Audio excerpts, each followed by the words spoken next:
Go where?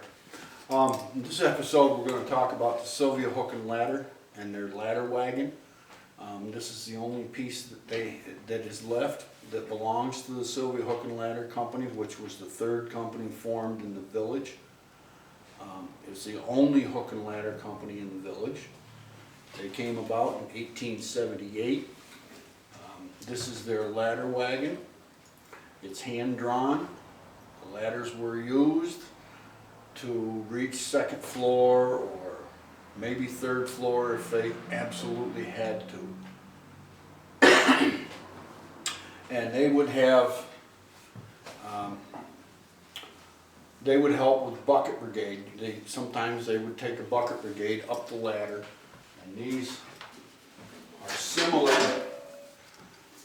to the buckets they used. A lot of them back in the day were collapsible canvas or leather buckets, and they could hand them up. There'd be a guy or two on the ladder, they'd hand it up and throw it in the window, or if they had to, they would cut a hole, they'd chop a hole in the side of the building, they could throw it in there. And then this, if you look, this has got like a Y on it, so if they needed to, they could hand a lantern up to whoever's on the above ground on the second floor maybe or somewhere. And this was a pike pole that they had, and they could use this for peeling the siding off of the wooden siding off the buildings. They could put a rope through here to help give them a little more leverage and two or three more people on it. This is a short one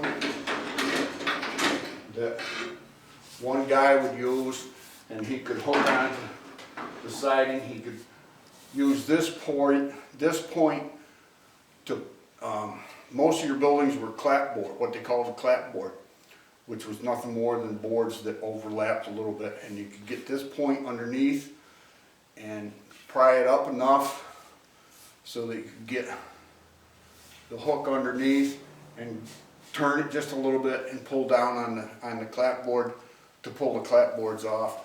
Or you could do the same thing with roof shingles if you had to.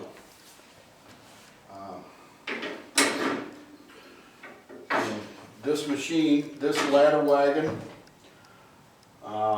was made by, oh boy, Oban Chain Boyer Company in Indiana. I'm still trying to find out what year it was made, but this is all that's left of the Sylvia Hook's equipment. And these, I keep these. This is a weird bucket. You could use it in the bucket brigade, but don't set it down, because when you set it down, that bucket full of water just went somewhere, and it's not doing anybody any good. But the story behind these is you'll see these in mills or factories or places where there's a lot of people. And what happened was, they started out, there was this kind of bucket with a flat bottom. Only trouble is, this kind of bucket had a tendency of growing feet and disappearing. So somebody came up with the brilliant idea of making a round bottom so that they wouldn't grow feet, or had less tendency of growing feet and taking a walk. And I think that's the funniest thing I think it's a neat idea. And actually, that's about it.